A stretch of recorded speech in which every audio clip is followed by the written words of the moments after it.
Good morning friends, कैसे हो आप सभी। वीडियो अच्छी लगे तो लाइक कमेंट जरूर करें। जगत दीदी को मैं तब से जानती हूँ जब इन्होंने चैनल बनाया था और तब से इनको मैं फॉलो कर रही हूँ और इनकी हर वीडियो देखती हूँ। तो शुरू से लेके अब तक मैंने जितना इनको पहचाना है कि ये झूठ बहुत अच्छे से बोलती हैं, बहुत आत्मविश्वास के साथ बोलती हैं और डरा के धमका के बोलती हैं कि सामने वाला मैनिपुलेट हो जाए कि भाई ये तो सच बोल रही है। इतने कॉन्फिडेंस से बोलती हैं। पिछली वीडियो आप लोगों ने देखा होगा, रिकॉर्डिंग मैंने डाला था इनका कि ये कैसे झूठ बोली और बाद में इनका क्या निकला। उसके बाद ऐसे ही अभी वट सावित्री को लेकर ही इन्होंने झूठ बोला, कितने कॉन्फिडेंस से झूठ बोला। फिर देवरानी की वीडियो आने के बाद सारी चीजें क्लियर हो गई और इनको बेचारी बनने का बहुत शौक है। दो एग्जाम्पल देती हूँ, वैसे बहुत एग्जाम्पल हैं। बेचारी इसलिए बनती है कि उससे सिंपैथी मिलती है, क्योंकि पब्लिक ना बहुत कनेक्ट होती है किसी के दुख से। सुख से उतना कनेक्ट नहीं हो पाती, लेकिन अगर कोई दुख में कोई बात बोलता है तो बहुत कनेक्ट होती है। इसी का फायदा जगत दीदी ने उठाया है।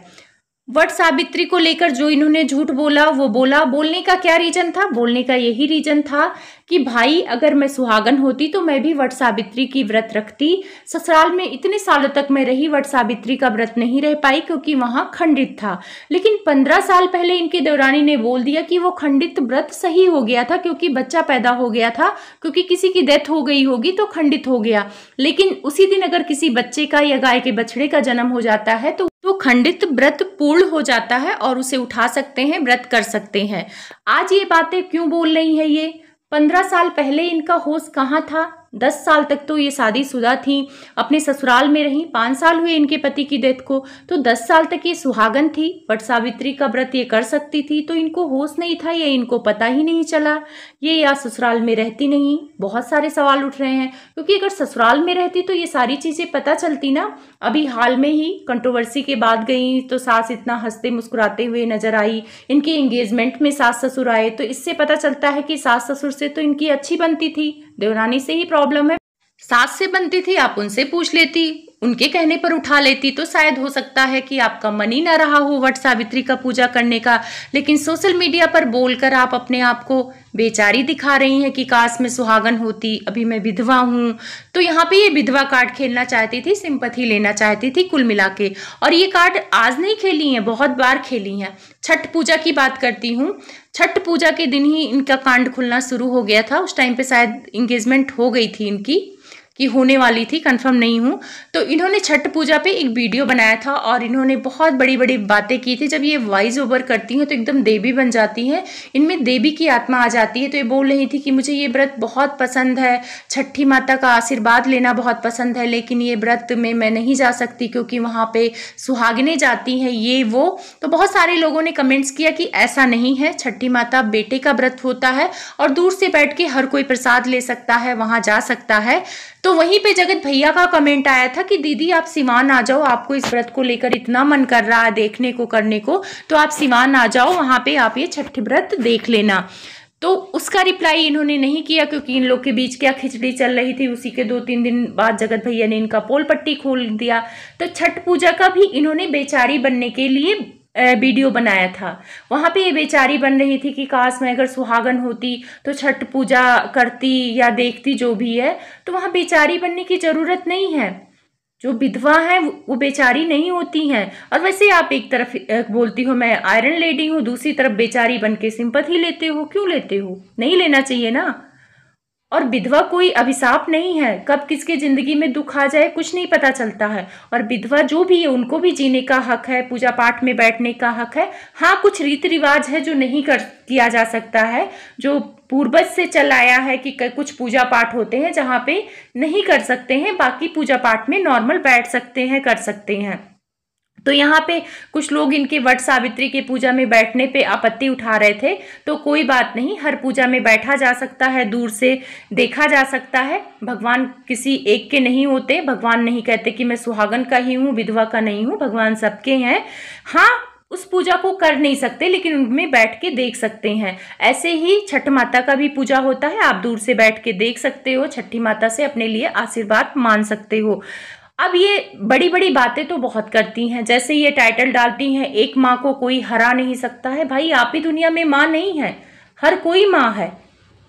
तो माँ को कोई नहीं हरा सकता, ये सबको पता है, लेकिन माँ बनने के लिए बहुत कुछ करना पड़ता है, बच्चों के लिए करना पड़ता है। आप माँ के रूप में क्या करती हैं? सुबह 10 बजे सो के उठती हैं, अपनी मम्मी से अदरक वाली चाय लेती हैं, उसके बाद आज बाल नहीं धुला, मुंह सूजा हुआ है मेरा, आज ये करना है वो करना, उसके बाद आपका ब्लॉग बन जाता है। आपकी बेटी की देखभाल आपकी मम्मी करती हैं, आप नहीं करते हो।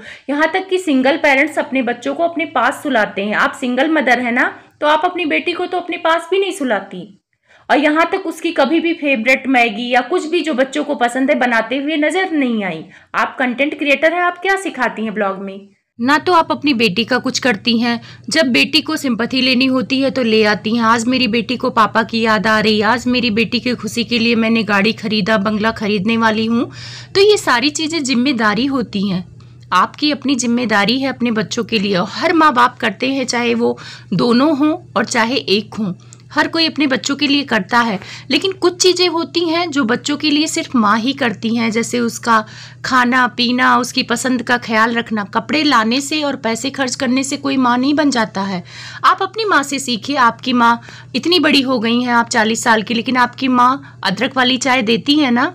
वैसे आपकी भी जिम्मेदारी अपनी बेटी के लिए बनती है, लेकिन आप अपनी जिम्मेदारी से भागती हैं, क्योंकि आपको तो 10 बजे सोने की आदत है। मान लीजिए आप यही ससुराल में होती तो क्या आप ससुराल में भी काम नहीं करती?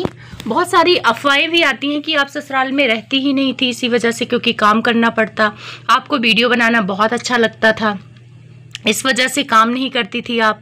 ऐसी अफवाह आ रही हैं, मैं पुष्टि नहीं करती हूँ, लेकिन आपको देखकर लगता नहीं है कि आप काम करती रही होंगी। जो काम करता है ना, वो जो चाहे मायके हो चाहे ससुराल हो, बैठ के नहीं खा सकता है।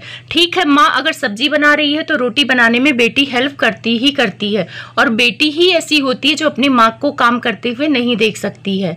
बहू तो देख लेगी अपने सास को काम करते हुए। अब रही बात इनकी भाभी काम क्यों नहीं करती है, तो इनके भाभी का काम न करने की वजह यही है कि जब ये काम नहीं करती हैं तो इनकी मम्मी अपनी बहू से काम कैसे कराएं। वो भी ताना नहीं मार देगी कि आप तो 40 साल की बेटी को बैठा के खिला रहे हो, तो मुझसे काम क्यों करा रहे हो। वैसे इनकी भाभी थोड़ा बहुत काम करते हुए नजर आती थी, लेकिन प्रेगनेंसी के बाद वो भी काम करना भूल गई। अब बेटी बड़ी भी हो गई है तो भी वो काम नहीं करती हैं, किचन में नहीं जाती हैं। अब ये लोग ये बोले कि नौकर चाकर है इनके घर में, तो नौकर चाकर कहाँ है, दिखते तो नहीं है। आंटी जी ही हमेशा काम करते हुए नजर आती हैं। हम लोग दूर बैठ के उनकी तकलीफ को समझते हैं कि बेचारी दिन भर काम करती हैं, और आप लोग को सामने बैठ के उनका वो दर्द नहीं दिखता है कि चलो हेल्प करा दें। वो हंसती मुस्कुराती रहती हैं, कुछ नहीं कहती हैं, तो आपकी जिम्मेदारी नहीं बनती है अपने माँ के प्रति। तो आप ससुराल में कैसे अपनी सास को बना के खिलाती? सास के लिए तो बहुत बड़ी जिम्मेदारी होती है, और जब आप परमानेंट मायके रहती हैं तो 2-4 दिन तो खाना बनाना ही चाहिए। वैसे तो आप बहुत ज्ञान की बातें देती हैं, तो ये ज्ञान आपका कहाँ चला जाता है अपनी माँ को लेकर? आपकी माँ ने बोला था कि हमारे बच्चे मुझे बिठा के खिलाते हैं, जब लड़ाई हुई थी राजमाता से, तो बिठा के खिलाते हैं, बहुत अच्छी बात है, लेकिन पूरा वसूलते भी हैं आंटी जी, पूरा घर का काम कराते हैं। जिनकी बहू बेटी इतनी बड़ी हो ना, उनको घर का काम नहीं करना पड़ता, आराम से बैठ के बिस्तर पे खाना पानी मिलता है। और बहुत सारे सब्सक्राइबर होंगे उनके घर में ऐसा ही होता होगा। प्लीज़ कमेंट करके बताइए कि आपकी मम्मी ऐसे दिन भर काम करे और आप ऐसे देख के उनको इग्नोर करेंगी, उल्टा उनसे जाके चाय मांगेंगी? तो जगत दीदी ऐसी हैं। सुनने में आ रहा है कि जगत दीदी के हस्बैंड की जब डेथ हुई थी तो फोन आया था, तो इनकी मम्मी ने बोला कि अभी मेरी बेटी सो रही है। अब सोचो इनकी मम्मी कैसी रही होंगी कि दामाद की डेथ हो गई है और वो बेटी को बताने नहीं जा रही क्योंकि बेटी सो रही है। अगर ये खबर सच्ची है, वैसे बहुत सारे रिएक्शन वाले इस बात की पुष्टि कर रहे हैं कि ये खबर सच्ची है क्योंकि उनका लिंक है इनके ससुराल से।